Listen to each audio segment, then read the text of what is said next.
Oh, oh. Okay, so we were at what's it bookstore called? Estral books. Yeah, at Eastgate. So we were looking for books on crystals, and then we came across these tarot cards. So we got them, and then It was actually quite hard to choose the tarot cards on its own because there's such a wide variety of cards. I didn't actually think there would be. You can Variety based on what? based on what you're looking for. So we opted for the pack of cards that said trust your vibe, Okay. or you could go one towards like prayer, or like they Yeah. different genres. So there were so many. there's no standard tarot card. Yeah, Apparently, I You- didn't watch the documentary. There's no standard. yeah. I also thought there was like one set way for different. No, Traits I or will. whatever it was. I also kind of assumed it would be simpler, but there was a Mm. whole shelf just on different types of cards, different sizes, different prices, you name it. So we read all the titles and we thought, okay, this one sounds mostly about Energy. us and Yeah. energy and a vibe. Yeah. So we bought the cards and we didn't know how to use them. We were hoping it'd be like an instruction manual or something, but we were quite excited the moment we bought them. We were actually going to go see a movie and we had time, so we went to a coffee shop. And I think there's about 52. Yeah, 52. I think Yeah, this is what it's. there's 52 cards in a set, and we took them out and we were quite impressed with the pictures and everything. And every single card has a different kind of name, and that name is in the book with a number, and you go to that number and you read the title. There's like a description on what that means. So we take all 52 You out. will appreciate this. I hope you No, appreciate you will. Because we told Alexi yesterday and we knew. Like, He he was laughed. like, you guys. And I knew, like, yeah. But you will be like, hectic. So basically, there are 52 cards. They all have the same picture on the back side, so you don't obviously know what they are. And each card on the other side has different titles. And I'm So sure, big cards. yeah, well, you do get bigger as well. I think each pack has different titles. So for Okay. this specific pack, it's got things like be generous, call on your angels, fake it till you make it, aura cleanse, instant feedback, etc. Wait, so are these instructional cards? Okay, so what you do is the way we did it, which is they say the best way to do it with this set of cards is to pick 3. Okay. You pick 3 cards. So firstly, what you would do is go like this. Actually, it says the best way is to seek direct guidance on any given situation or circumstance by pulling a card with that particular situation in mind and then following its counsel. The more elaborate way can be had by putting 3 cards on the situation. The first card represents the attitude or frame of mind in which to approach the situation. The second card will point out the best way to shift the energy to a higher vibration. And the third card suggests what you're overlooking and need to become aware of. Interesting. So you need to have a situation or problem or something in mind and think about that while you allow yourself to pick the cards. Okay. And you pick 3. The first one will say, like I said, the attitude or frame of mind in which to approach the situation. The second card, the best way to shift the energy to a higher vibration. And the third is what you're overlooking. Okay. Okay, so Okay, so we vaguely understood what that meant. We thought, okay, we'll just keep rereading it and break it down into our English. So that's exactly what we did. We lay it out like this in the middle of Starbucks, and I went first, and we thought, okay, we kind of know what that means. And then Jason went second, and I think he did it properly because I went like this, this one, that one, Okay. which I think is the wrong thing to do.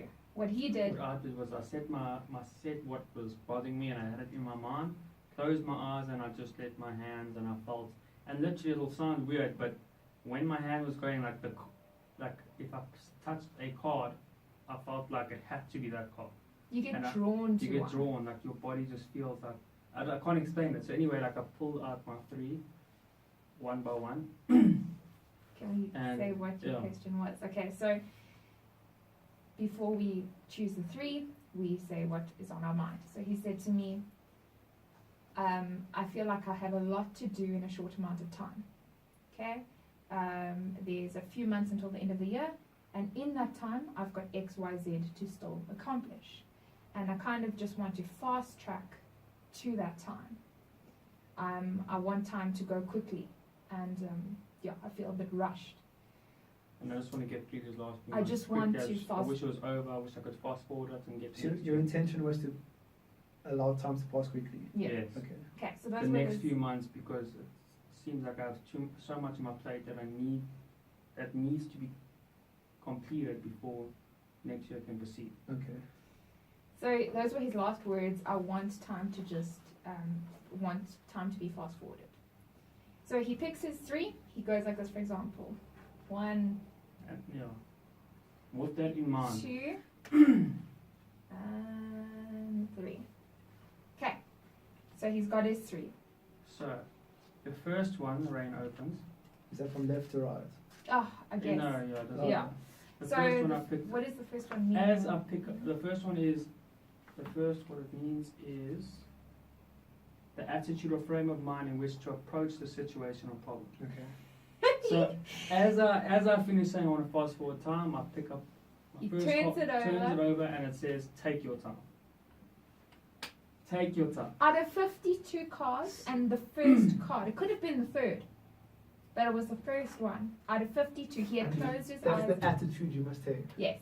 So he Okay. just says, I want to fast So track time. Rain starts crying, Take it. tearing up, because she's so overwhelmed. with I what's was happened. freaked out. It says, "Slow down and take your time. There's no rush right now to make decisions. You can't feel your bias, let alone trust it. If you're overbooked, juggling too many things at one time, constantly playing catch up or racing around like crazy. Being that hurried will not only dim your awareness to nothing more than a whirling grey fog of confusion. There's more, but just basically That's saying slow adjustment. down." No way. Out of all of these cards, that's the first one he picks. Take your time. After saying, I want to fast track time, I don't have time, I feel rushed, I want to go through this all quickly, take The your time. one concept was the one card you picked up. I was finished. I was shaking. I was like, how is that coincidence? How could that just be, out of these 52 cards, that just happened to be not only one of the 3, but the first of the And 3 the as well? attitude one No, you're it's supposed to crazy. use to think. Yeah, How and do you explain then, it? and then wait, it's not over, bro. No way, you took all 3 apart, all 3 of them. Just wait. No, guys. Okay, so now the second one is point out the best way to shift the energy to a higher vibration. Okay. So, The what does best that way. mean in English? It means The next step to allow How? how. It's basically the how. What you must do to allow yourself. how to make it come about. Yes, and then I turn it over. It says call on your healer guards. And like, Okay, wait, what does it mean actually? Okay. Let me- although you may be challenged with physical, emotional, or psychic imbalances at this time, do not fear. You have a team of divine healers, guides committed to helping you. Turn your fears and concerns over to them and ask them to eliminate dissonance and disease in your body, mind, and spirit, whether known or unknown. If you have a specific health problems, ask you blah blah blah. I think healers means more like your everyday people that are there to help and heal you in real life. So call on your healers, call on your angels. I don't think it's all this figurative. For advice, basically. I think it means I think in the description it says you have your healers next to you, in front of you, everywhere. And I think it means your family, your friends, people who care about you. Those are your healers. Call on them to make this time easier for you. To kind of like the time that you're trying to fast forward, live it out with them and they'll make it better. I take it more figurative. Okay, that's how I take it more like whatever's out there, what is meant will be, and like whatever's out there will help you. Like this is supposed to happen. Whatever time we go through is supposed to be at this stage. Like you're not supposed to be anywhere else but where you are. So my thing is just trust them. Whatever happens, the universe has you. Like Be that as it may, Be- still yeah. may the be. universe, you are where you're supposed to be, and you will always be where you're supposed to be. So just trust that like your path is right. Whatever is to happen is going Yeah. to happen. So then the third one is what you're overlooking, Okay. and explain what happened the day before or that day Well, or the in day general, before and in general, I always say to Jason, you need to put your foot down in certain circumstances, in situations. Like, there are sometimes no boundaries, and he is the nice guy all the time. You know, you need a favor, Jason's there. You need for him to do something, pick you up, buy this, buy that, he's there. And he'll never really say no because he's a go-to guy. And it's his heart and it's his nature. And he And wants to make everyone happy. I don't want him to change that, but I do want him to put his foot down sometimes. Anyway, so So the balance basically, put himself as well as everyone else. yeah, he puts everyone else Mhm. first. And the day before, something happened where he did it again, and I actually just got upset, and I said, it hurts me to see this, and for you, I get upset because I care that much. So that had just happened the day before, and it was obviously raw and like might have even been that day. no, I don't know. I think it was the day before. Regardless, it was So anyway, it recent. says, what are you overlooking? And then I turn over the card and it says, claim your boundaries. Oh Have my goodness. people been arguing with you lately or challenging you whenever you express an opinion? Are you being ignored or dismissed? Do you feel overly defensive? Are you suffering from a case of being too nice? If the answer is yes, don't worry. On an energetic level, your aura is simply too wide open, leaving you vulnerable to unwanted psychic influences. It's time to claim your boundaries, strengthen your aura, and put the go away sign in your window. It's not mean or unkind, it's simply honest and healthy. Become more aware of your aura and your boundaries.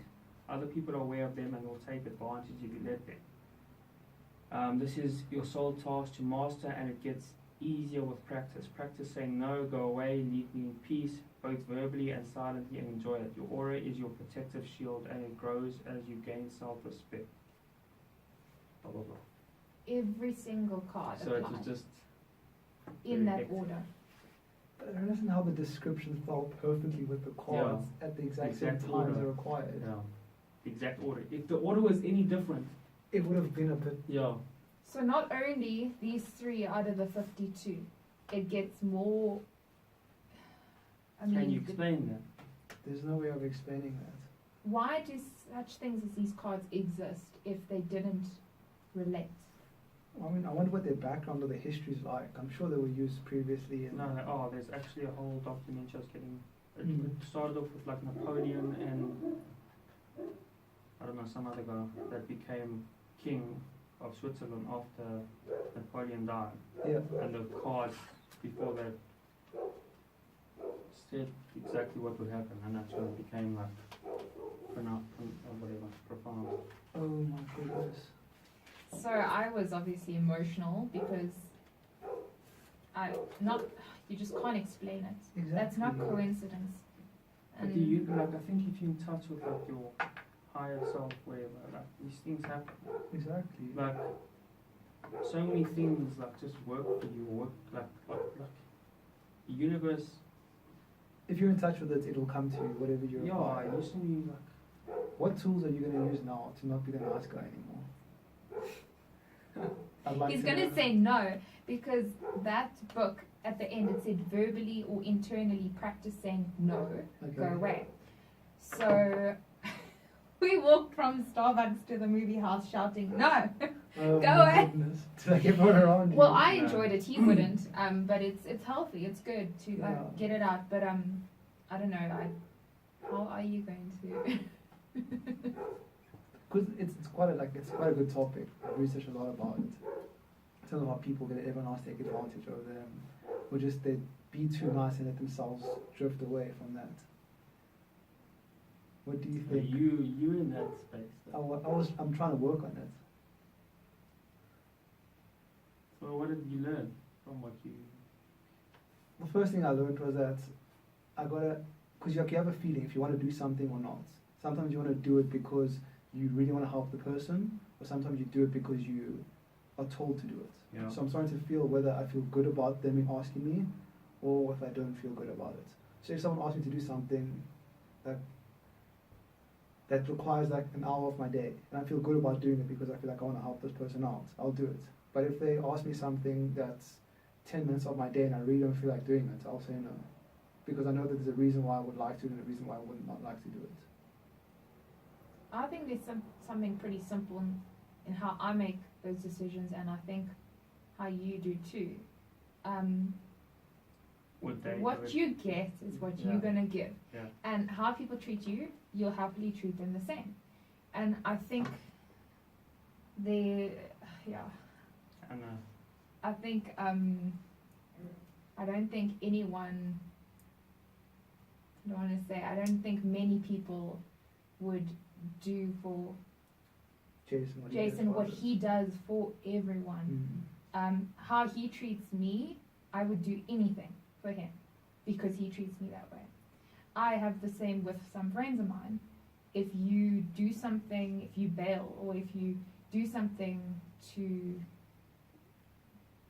like, if you've, I don't know, you've ruined my trust or something like that, then I'm going to take time and trust in you again. It's all about what you get, then you're going to give. If people, like, I think that's just the... I suppose it determines what sort of relationship you have with the person. So if you have a relationship with a person where sort of you give and they give you, that's a healthy relationship. Where someone keeps taking and taking and they give when they feel like it, it's not really a solid relationship. So I think that's where the feeling comes from. Whereas you feel good about doing something for someone else, it's because they've given enough to you Yeah, for you to want to absolutely. do it for Yeah. them. But I think many people, I think you also change your approach to it without even knowing sometimes, and sometimes people don't even realize you've changed. Like, you can react in an aggressive way, and then you realize that approach doesn't work. So you withdraw yourself and you say, okay, actually, I'm going to do the opposite. Yeah. And see, maybe people notice, maybe people don't. But I think that's a way of kind of changing your approach to putting your boundaries down. Or stepping back from a situation. Stepping back, if you can react and say no all the time, or you can just eventually not respond to the demands, and people should get the message. Yeah. It's a passive aggressive. You got to try it until something works. Of course, only if that's what they give you. I think. Yeah. But I think the feeling comes from past experience. So like you said, if people have been giving you a lot and they ask you for a favor, you'll want to help them. That's where the feeling comes in. And if they don't give you a lot, and they ask you a favor, and they just take all the time, your feeling will be like, no, I don't want to help this person. So your past experiences literally give you that. And also, I think obligations. It's something I don't really agree with anymore as I get older. Why should we feel obliged to do something because this person did that for me? Why? Because someone invited me to their birthday, I must invite them to my birthday, and the cycle continues, although neither of us are actually friends anymore, for example. That happens all the time. Yeah. Why? Because someone's family must I continuously do favors, for example. I think it should be no matter who you are, what you are, you treat someone as they treat you. And that's how your boundaries should be set. You have to respect yourself. Mm. That's so interesting. But then wouldn't it become more difficult as you meet more and more people? Especially like in the world we live in. You meet more people all the time. Yeah, but at the same time, I can tell you now, from being in high school, you can be popular, you can know every single name in the school, and you can say those are all your friends, 1,000 friends. I've walked out with 10 good ones. I can count them on my hand. Time has progressed. You can go through university, you can go through jobs. Along the line, you keep meeting a couple more 100 people. But my friend group will get smaller and smaller. And I think as you get older, you know where your boundaries lie more, you should, and you get to know it after things happen to you. And I think things should actually become easier. You kind of cut the crap. That's true. And you also start attracting people who are very similar to you. Absolutely. You start finding out who you are and which are people you want around you. Yeah, definitely. Interesting perspective on people. That's just mine. I'm sure there's. It's a very It's harsh. It's not harsh though, because it makes sense in the long term, because in every situation you want to be with someone who's going to make you happy, no matter where they are in your life. Mm-hmm. You want to be with someone who's going to make you unhappy, because a lot of people tend to stay in toxic relationships, whether it's a friend, a family member, because they feel obliged to, like you mentioned. And then in turn they'll start to carry on doing things for that person even though they don't feel like they would want to or need to. Yeah, and also there are various factors that influence where your boundaries lie. For example, if you still depend on a parent or a sibling or something, you know, then you are obliged, you feel obliged, and you feel responsible to do those favors. You can't say no. And then you get more independent, you get your freedom. Maybe you no longer live in the same house, you don't need to see people every day. Maybe you get your first job, your own salary, you don't depend on your parents, you no longer have to eat the food they want you to eat, for example. So I think your boundaries also grow as you get older, with your independence. You don't depend on people, you don't need to report to them anymore, you don't need to feel obliged. The more you take control of your life, the more you can choose and determine what your parameters are in terms of your lifestyle. So I don't think it's always up to you. There are other factors. Mm-hmm. Living arrangements, financial dependencies. The financial's a big one. That's a big one, yeah. Probably the biggest one, because I think if everyone had the right finances, everyone would be doing what Everyone they would be to. doing what they want, they would say what they want, they'd treat Yeah. people how they like. Exactly. So maybe, Well, if you can compare, like, let's say a country now, like Australia, for example, Severa's sister and brother-in-law moved to Australia, and they were saying that basically the lifestyle in Australia is such that the social grants are enough for anyone to afford a house and food every day for a month. Not a house, housing. Yes, sorry, Yeah. I didn't mean house, I mean accommodation, Yes. a roof over their head. Yeah. And they said if people are homeless, it's because they choose to be homeless. And in turn, no one is really poor. There's very minimal non-serious crime in terms of robbery and theft. Those things aren't happening more from what they said the statistics are showing. They have this thing where at the end of the month, all these houses that don't use furniture like couches, TVs, sofas, etc. They leave it at the local, you can call it the dump, the local dump, the local area, and they leave their couches there brand new or a few years old, and everyone goes and takes what they want if they would like what's there. And Sure. people who've migrated to those countries have basically furnished their apartments for free, or their accommodation for free. sure. Wow. Give me a No, picture of that, Australia yeah. is crazy. They work off the dole. If you Australian citizen, they literally support you. Like, I know a friend of mine that worked overseas. He met Australians, and it's like they couldn't understand my friends when he said, like, if you don't work, you don't eat, you don't live. Like, it's in South Africa, you need to make money in order to literally just live.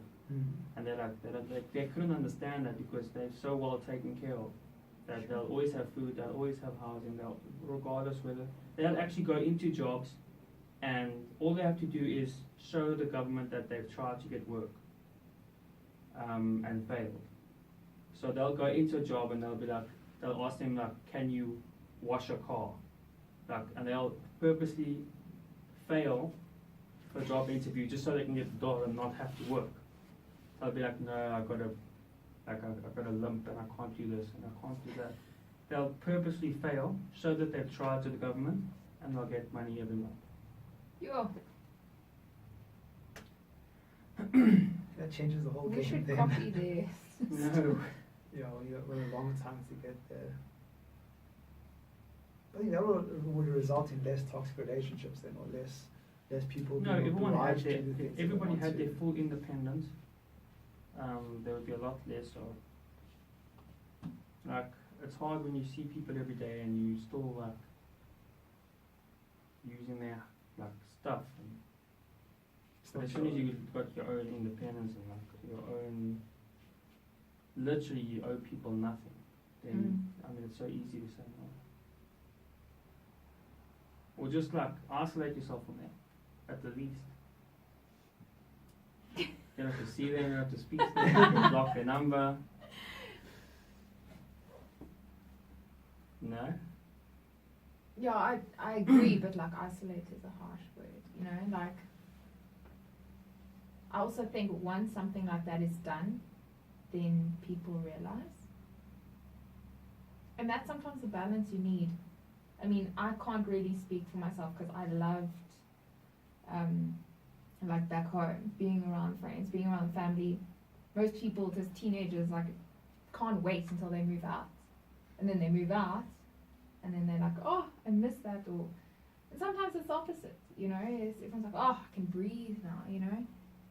But then when you realize that person's not there every day, just in passing, that's when you like realize, oh, you know, damn, all those years, you actually realize what is actually important to you.